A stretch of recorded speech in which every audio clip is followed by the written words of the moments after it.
Hello my geniuses, welcome to another physiology playlist, and this one will be talking about the excitable physiology.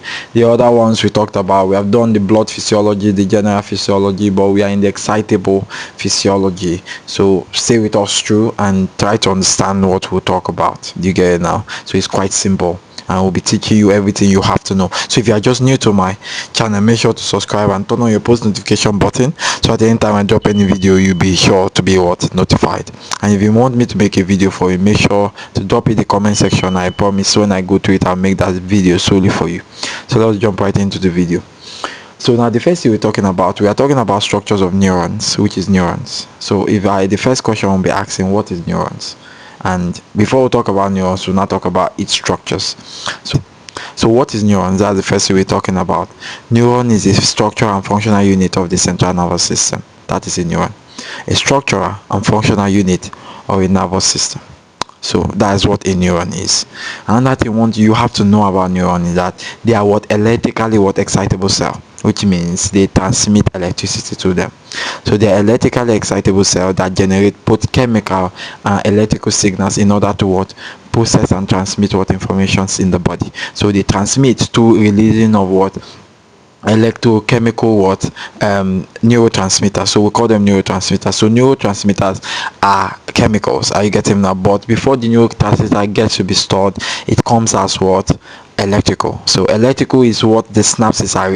So the synapses is itself. So you have electrical synapses and chemical synapses, which we'll be talking about in the later part of my subsequent videos. But first of all, the information is coming as electrical signals, but they get to be stored as chemical signals. So the communication between these electrical and chemical signals in order to transmit information in the body is called a neuron. Are you getting now? So first thing you have to know, they are the functional and structural unit of a central nervous system. Two is that they are electrically excitable cell. Are you getting now? So one thing you have to know, for the neuron itself, they are the building block. Like I said, they are the structural functional units. So they are the building block of the nervous system.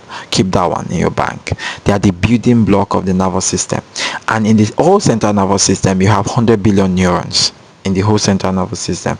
And if you are talking about neuron, you are knowing that if you are talking about the central nervous system, you know it is the brain and the spinal cord. Are you getting now? So the brain and the spinal cord. So if there are 100 billion neurons in the central nervous system, about 10 to 25 billion is present in the brain. Don't forget, 10 to 25 billions are present in the brain. So now the size and the shape of neuron differs depending on what they are doing and the functionality of them, which we'll be talking about in the later part of the video. So just like every other cell or every other tissue, neurons have the same thing. They have organelles, they have cell wall. Are you getting that? The cell wall of a neuron is called neurolemma. Don't forget, cell wall of a neuron is called neurolemma. Why the cytoplasm, just like that of a cell, the cytoplasm of the neuron is called neuroplasm. So you have a neurolemma and you have a neuroplasm. Are you getting that? So that is that for a neuron. But now for neurons, they are not divided into the dendrite, which is the recipient. The dendrite brings in information into the neuron. One neuron communicates with another neuron through the nerve terminal and the dendrite. I will explain it more as we go. So the dendrite is where the information enters into the neuron. They now have a cell body. A cell body, or I will call it the soma. Are you getting that? The cell body or the soma. The cell body contains a lot. It contains endoplasmic reticulum, Golgi apparatus, a lot of things. Even nucleus, it contains a lot of things where the information is processed and sent to be stored. You get it now? So you have the cell body or the soma, and you have the axon. The axon is just an extension from the cell body. Are you getting? Where the impulses are carried out to be stored in the last part called the axon terminal. So the axon terminal is the last end, the ends of the axons. Are you getting now? Where the impulses are stored in neurotransmitters. So very, very important. You have to know that. But between the cell body and the axon, you have what we call the axon hillock. Don't forget the axon hillock. Why the first portion of the axon is called the initial segment. You get it? Don't forget the junction between the cell body and the axon is called the axon hillock. While the first portion of the axon is called the initial segment. One thing you have to know about this initial segment is that the initial segment is where action potential is generated for motor neurons. You get it now? Action potential is that when the information enters to the dendrite, now it is concentrated and interpreted in the cell body. So the cell body is where all the impulses are sorted out and interpreted for a little while. Then it has, for it to be stored in the dendrite, it has to do what? It has to generate energy, and that energy is where it gets from the mitochondria. So it gets that energy from the mitochondria. So the mitochondria is where ATP is generated. Then action potential is now generated in the initial segment for motor neurons, and the first node of Ranvier for sensory neurons. You get it now? So I'm just giving you a whole lot of it, so just get it. So now remember, we have a dendrite where impulses enter, a cell body where it is concentrated, an axon which is an extension, and we have a nerve terminal. So that nerve terminal is what we call axon terminal, or we can call it axotelodendrites. So you give it the name nerve terminal, axon terminal, or axotelodendrite. Now in the axotelodendrite is where impulses are stored, or information are stored, are encoded in neurotransmitters. You have various neurotransmitters. We'll be talking about them in our neurophysiology later. So in that neurotransmitters, which you have acetylcholine, you have dopamine, you have noepi, you have epi, you have a whole lot of them. All your impulses are stored in those parts. So now on the axons, what happens? The axons can be myelinated and unmyelinated, because as they are long, remember I said impulses are generated from the initial segment and they are taken to the nerve terminal, which, if you are seeing your screen, you'll be seeing the neuron, and you'll be looking at the neuron, and you'll be looking at everything I'm talking about. Dendrite is that tree-like extension, short extension, where impulses enter, concentrated in the cell body, especially in the nucleus. Then initial segment, that is the axon part. Then you have the myelin sheath on the axons. So the myelin sheath are covering the axon. They just act as insulator. So they cover different parts of the axons. I get it. They cover different parts of the axons. And as they are covering different parts of the axon, it's not that they cover all two. They give spaces, and that spaces are called node of Ranvier. You get it now? The spaces between two myelin sheaths are called node of Ranvier. But it is different. Are you getting me now? The myelin sheath produced for neurons in the central nervous system are different from the myelin sheath that makes up neurons in the peripheral nervous system, because the nervous system is divided into central nervous system and peripheral nervous system. The myelin sheath for neurons in the central nervous system are secreted from oligodendrocytes, and one oligodendrocyte can myelinate about 50 neurons at the same time. While for the peripheral nervous system, the myelin sheath gotten from there is Schwann cells. So simple. So Schwann cells make up the myelin sheath, or secreted, for those in the peripheral, while the oligodendrocytes are for the ones in the central nervous system. While the space between two myelin sheaths are called node of Ranvier. Now each node of Ranvier, now the space between the two node of Ranvier, are you getting, like, from one myelin sheath to the next, the node of Ranvier, there is 1 micrometer. So each node of Ranvier is 1 micrometer. Why the distance between one node of Ranvier to the next node of Ranvier is 1 millimeter. Don't forget. So what is the usefulness of the myelin sheath? One, it insulates the axons. Why? Because impulses are passing through. It's just like a wire. Impulses are passing through the axons every day. So if one neuron touches the next neuron, it can just be when one life wire is touching the next life wire, it will spark and start causing psychotic breakdown, which could scatter your head. So that's why if neurons can touch themselves anyhow and nothing will happen. Why? Because what will be touching is their myelin sheaths and not the axon themselves. And what does it help? If they are now, the myelin sheath are on, what is the help of them? They also help to speeding up or increase the force of conduction. Why? Because if we generate it in the initial segment, it just bounces off the node of Ranvier. So the way it happens is that it bounces off on the node of Ranvier, and as it is bouncing off on the node of Ranvier, it is called the saltatory conduction. So Impulses do not travel straight on the axon. It bounces off on the node of Ranvier through the type of conduction called the saltatory conduction. So it helps for insulation and it helps for increasing the force of conduction. You get it now? So it's very, very easy. So like I've said, the node of Ranvier is about 5 to 7, which is the recipient where impulses enter through. Then you have the cell body where it is interpreted, and it is what, or the uninformed material, the ones we do not need, are removed out. The information we need to be stored it's just where information are sorted out. Why the action potential is generated from the initial segment for the motor neurons and first node of Ranvier for the sensory neurons. Now, when action potential is gotten, it is now done on saltatory conduction, and it is stored in the nerve terminal as a neurotransmitter, and the neurotransmitter is covered inside a synaptic vesicle, because the nerve terminal, when you zoom into the nerve terminal, you see what we call the synaptic knob. The synaptic knob is the zooming. One nerve terminal is a synaptic knob, and inside the synaptic knob you have various synaptic vesicle where neurotransmitters are stored. So we are moving and we are getting it now. So since we have talked about all those ones, now the next one is neurotrophins. What are neurotrophins? Now, neurotrophin protein, they are very, very neuron proteins. They are neuron proteins. They are necessary for the development, growth, survival, and function of a neuron. So neurotrophins are very, very important. So their work is just to see a neuron grow and survive. But the neurotrophin proteins are produced differently. So they are either produced by astrocytes.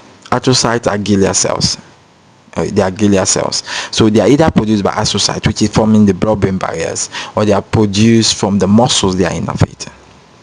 Are you getting me? It's either they are produced from the muscles they are innervating, or they are produced from astrocytes. So some neurotrophins now bind to the receptor at the nerve ending. So when they bind to the receptor at the nerve ending, they are now taken into the cell and transported to the cell body. So it's either you are going from the cell body down to the receptor, are you getting me now, or the postsynaptic membrane, or you are going from the postsynaptic membrane down to the cell body. So if you are going back to the cell body, you call it retrograde transport. Are you getting me now? So but it is different. So we have what we call anterograde transport. Now in the cell body, if there's a stimulation, now if the cell body is producing and sending it down, you call it what? Anterograde transport. If they are replicated, transcribed, and translated, and you form the neurotrophin proteins, what happens? It travels down to the nerve terminal and gets stored. It is called anterograde transport.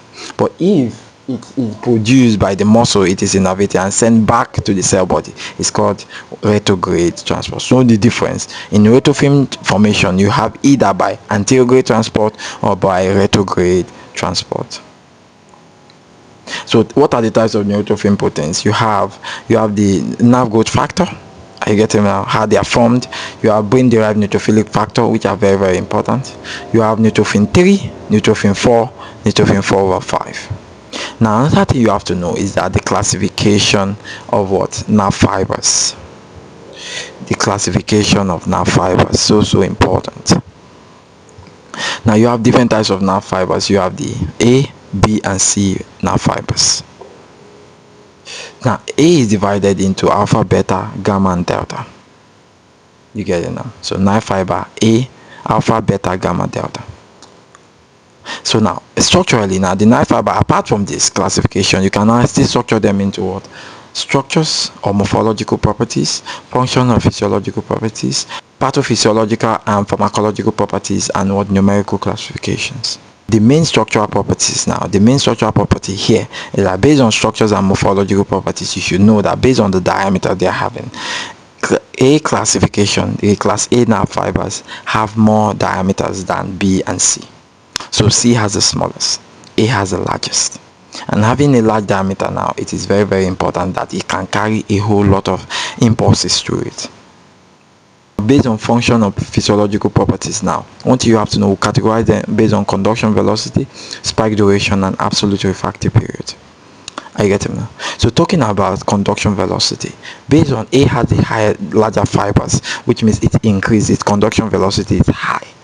Are you getting me now? Its conduction velocity is high. And one thing you have to know, that if you want to know, now A and B are even myelinated and C is not myelinated. And if C is not myelinated, which means its conduction velocity will be slow. You get it now? If you have high conduction velocity, which means that you are myelinated. And if you are myelinated, you'll be working based on saltatory conduction. You get it now? So A has the largest fiber and A has the what? Largest conduction what? Velocity. B has the smallest. So A is leading for largest fiber and A is also leading for conduction velocity. Now, okay, A now has the shortest spike duration. We'll talk about spike duration now later when we talk about action potentials. A has the lowest spike duration. Are you getting me? Because it happens fast and it doesn't stay long. Are you getting me now? So which means if it has a high conduction velocity, which make the moment you have to feel that spike will be for a short time. So someone that goes fast, are you getting now, has a short spike duration. So if I am someone that I'm like Flash, I move past you in a high or mad speed, you can only feel me for a short time. Are you getting now? Why somebody that has a short conduction velocity will have a longer spike duration, which is C. C has a lower conduction velocity but high spike duration. Why B is always intermediate, it's always in the middle. So I'm connecting it for you, so the connection is very good. A has a larger fiber, which means it will have a larger conduction velocity. Why do we have a larger conduction velocity? Because it is myelinated. A and B is myelinated, C is not myelinated. So if A and B is myelinated, which means their conduction velocity will be high. Are you getting now? C has the least, which means it will have a longer spike duration. Now if it has a longer spike duration, what happens? A has a shorter absolute refractory period. What is absolute refractory period? We'll talk about it later. In absolute refractory period is the time taken for you to rest without you standing up again. So if you sit down on the chair and you do not have the power to stand up, which means you are in absolute refractory period, is when a nerve fiber have the urge to restart its conduction again. And A has the shortest. So why? Because A happens so fast, and if I happen so fast, I don't rest. So it has the shortest refractory period. While somebody that has the longest spike duration will also have the longest absolute refractory period. Are you getting it now? It is so sweet. Yeah, it's so sweet. Now looking at the picture I'm showing you now, A alpha. Now what sensation does A alpha carry? A alpha carries what? A alpha carries proprioception and what? Somatic motor and sensation. Are you getting now? So it carries proprioception and somatic motor impulses. Now A beta carries pressure and touch. Are you getting now? Fine touch. A gamma carries motor to muscle spindles. So all these are the values you should also keep for yourself. A gamma carries what? Pain, cold, temperature, and touch. B just carries what? Preganglionic automatic fibers. So preganglionic fibers are fibers coming from the thoracolumbar section of the spinal, because the thoracolumbar is where you have sympathetic fibers, and when they are coming out from the spinal cord, they come out to the lateral gray horn. They come out as preganglionic autonomic fibers, which we'll also discuss later. C fibers carries pain. Now C, which is the dorsal root of C, carries pain, temperature, reflex responses, and some mechanoreception. Why also sympathetic also carry postganglionic sympathetic fibers. Now based on pathophysiological and pharmacological properties, now we can now talk about them based on susceptibility. Maybe susceptibility to hypoxia, pressure, and local anesthetic agent. So it should be so glaring to you that if you use a back horizontally, back vertically, you should also know that it's so important that so B fibers are more susceptible to hypoxia. So when the B fibers are held, are you getting now, or maybe they are undergoing degeneration and the fibers do not see oxygen, the neurons survive by the presence of oxygen, and presence of oxygen helps in forming what? ATP, and ATP is needed for the neurons to work. So when there's no oxygen, the neurons will suffer what? Anaerobic respiration, and if they focus of anaerobic respiration or glycolysis, it will damage the neuron. So B fibers are not susceptible to hypoxia. So when in presence of hypoxia and low oxygen, B fibers will not survive. Are you getting now? They will not survive very well. So A is very intermediate. It may or may not. Why C is least susceptible. Are you getting me now? Least, C is least susceptible to pressure. Now A is more susceptible to pressure. So if you hold A, there could be nerve degeneration called neuropraxy. And when you hold a nerve fiber, what happens? It starts to degenerate. So you call it neuropraxy. After neuropraxy was axonemesis. After you have neuromesis. Are you getting me now? So A is more susceptible. Now B is intermediate. B is intermediate, less susceptible and more susceptible in the middle, while C is also less susceptible to hypoxia and pressure. Why? For local anesthesia, so when you are giving someone a local anesthetic agent to block the nerve, C is more susceptible to local anesthesia. Are you getting me? Because it is not even myelinated, so it can block fast. Somebody that has least conduction velocity doesn't even conduct, and you now block it to affect it. A has, because A we struggle with it, so you need much more local anesthesia to even block A more than any of them. So don't forget backpack. Based on numerical classification, now you know that you can now divide it into A. You can now divide into 1A, 1B, 2, 3, 4. One natural is 1, 2, 3, 4 based on Roman numeral, but 1A, 1B. Are you getting now? 1A, 1B is for A alpha and A alpha. So A alpha is for 1A, 1B, but it's different. In 1A, you have A alpha for the muscle spindles. Now, in the muscle spindles, you have the flowery spiral ending and you have the annulospiral ending. So these two, we talk about muscle spindles in neurophysiology. So 1A, A alpha is for muscle spindles. And what part of muscle spindle is the annulospiral ending?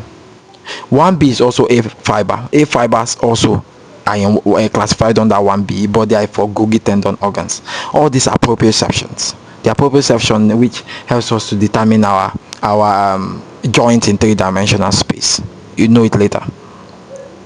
Now fiber 2 now is for A beta. A beta is for also muscle spindles, flowery spiral or ending. Now the third one is A gamma. Now A gamma is for pain, cold and touch receptors. 3.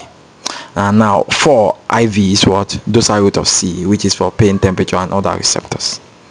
So I hope it all made sense to you and you have understood everything I've talked about under the structures of neurons. I hope you understand. We will talk about how many billion neurons we need, 100 billion, whereby 10 to 25 billion is present in the brain.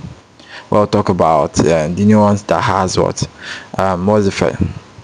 The neurons are divided into cell body, dendrite and axon. We talked about that one. Talked about neurotrophins. Talked about the functions of the structures of neurons. Talked about the classification of neurons. So if you are just joining me, this is your first time, make sure to subscribe and turn on your post notification button, so at any time I drop any video, you'll be sure to be notified.